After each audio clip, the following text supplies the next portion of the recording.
রাজা হয় শ্রীবৎস ভূপতি, জান্ত জান্ত গুণবন্ত সদাধর্মে তার সভায় দ্বিজ যাইয়া পৌঁছাইল। দেখিয়া শ্রীবৎস রাজা অভ্যর্থনা করি, কোথায় নিবাস করি করে নরপতি, কোন বংশধর হও বড়ই শান্তি।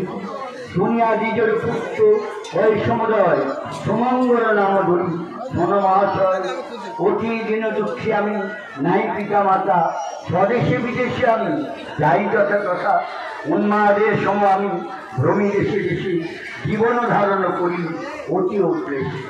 শ্রীবৎস বলে না দ্বিজ চিন্তা পরিহ, আমারও আলোয় থাকি মরে কৃপা কর। শাস্ত্রে নিপুণ তুমি বুঝিও ন মানি, আমারও কর্মকৃষ্ট বাক্য সন্ধানী। আমার আশ্রয় দুই যুগল নন্দন, তবস্থানে পড়াইব এই আকিঞ্চন। সুখ দুঃখ জ্ঞানী সাপে হয় সমজ্ঞান, যখন যে দশা ঘটে উভয় সমান। শুনিয়া ভূপতি বাক্য সন্তুষ্ট হইল, এইরূপে কিছুদিন কালো কাটাইল। এইরূপে কিছুদিন কালো কাটে, এইরূপে সারা বছর চিন্তার কারণ, ছাড়িল আপন গৃহ মাতৃপিতৃগণ। স্বদেশে বিদেশে ভ্রমে বাউলে দেখতে পাচ্ছি, এদিকে কিন্তু প্যান্ডেল হয়ে গেছে, দেখতে পাচ্ছি ফটোগ্রাফি।